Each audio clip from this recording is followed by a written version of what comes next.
శ్రీ గణేశాయ నమః. నారాయణం నమస్కృత్యం నరం చైవ నరోత్తమం దేవీం సరస్వతీం వ్యాసం తతో జయముదీరయేత్. హరి ఓం. ఓం శ్రీకృష్ణ పరబ్రహ్మణే నమః. శ్రీమద్భగవద్గీత అధః షష్ఠోధ్యాయః ఆత్మసంయమయోగః.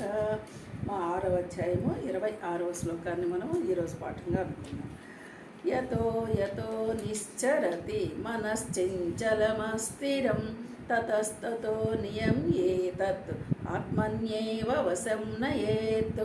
చూడండి, మనము స్థిరముగా మనసుని ఉంచగలిగినటువంటి వాడు, పరమాత్మను దర్శించగలిగిన వాడు ఇంకా ఎలా ఎలా ముందుకు వెళ్ళాలి అంటే, అలాంటి వాళ్ళు అస్థిరం అంటే స్థిరముగా నిలువనట్టి. చూడండి, ఇప్పుడు స్థిరముగా నిలుపు అని ముందటి శ్లోకంలో మనకి 25లో చెప్పి, ఈ 26వ శ్లోకంలో ఒకవేళ నువ్వు ఆ మనసుని అలా నిలపలేకపోతే ఏం చేయాలి? ఇప్పుడు మన సమస్య అంతా అదే కదా, నిలపలేకపోతూ ఉంటున్నాం కదా. అలాంటప్పుడు స్థిరముగా నిలువనట్టి, చలించుచున్నట్టి, చంచలం, మనసు చంచలం అయిపోతుంది. దాని స్వభావమే చంచలం కదా. అది ఏ ఒక్క క్షణం కూడా స్థిరంగా ఉండకపోవటమే మనసు లక్షణము. ఉంటే అది మనసు కాదు, పరమాత్మమే, అర్థమైపోతుంది.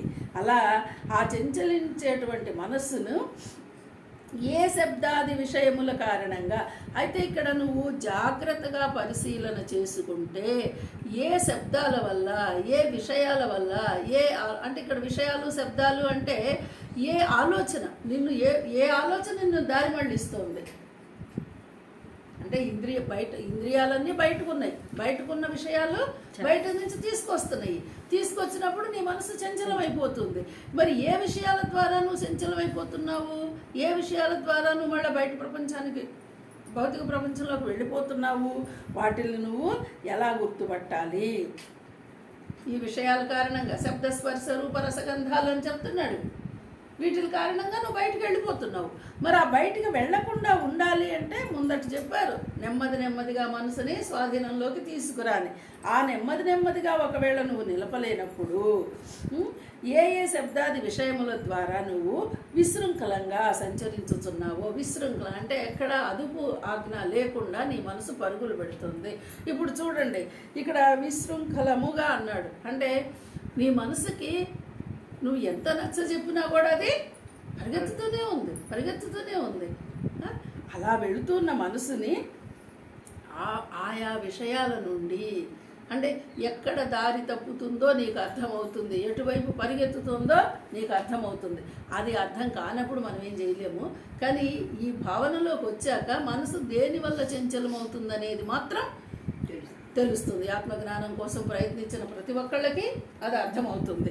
అలా అర్థం చేసుకున్నప్పుడు దాని నుండి అంటే దాని నుండి నియమించి మరల్చి, అంటే మళ్ళీ ఆ విషయం, ఇప్పుడు మీరు ఏదో ఆలోచిస్తూ అటువైపు వెళ్ళిపోయిందని ఒక క్షణంలో అర్థమైనప్పుడు, అయ్యో ఈ మనసు ఏంటి ఇలా పరుగులు పెడుతోంది, ఈ విషయం వైపు వెళ్ళొద్దు కదా, నేను పరమాత్మ వైపు లోపలికే చూసుకోవాలి కదా, బయటకు వెళ్ళొద్దు కదా, అంతర్ముఖం అవ్వాలి, బహిర్ముఖం కావద్దు. ఇలాంటి పదాలు గుర్తొచ్చినాయి అనుకోండి, ఆ గుర్తొచ్చినప్పుడు మీరేంటంటే ఆటోమేటిక్గా వెనక్కి చూసుకుంటారనమాట, అంతర్ముఖం అవ్వడానికే ప్రయత్నం చేస్తారు. అలా ప్రయత్నించి పరమాత్మ యందే పదే స్థిరపరచవలను. అంటే మళ్ళీ అది వెళుతోంది లాక్కొస్తున్నావు మనసుని, లాక్కొచ్చి ఎక్కడ పెడుతున్నావు అంటే పరమాత్మ యందే. అంటే ఇప్పుడు టోటల్గా మనకి ఇక్కడ ఏం అర్థం కావాలి? నీ మనసుని నువ్వు అంతర్ముఖము చెయ్యాలి. ఇది ఎంతసేపు బహిర్ముఖంగానే ఉంటుంది.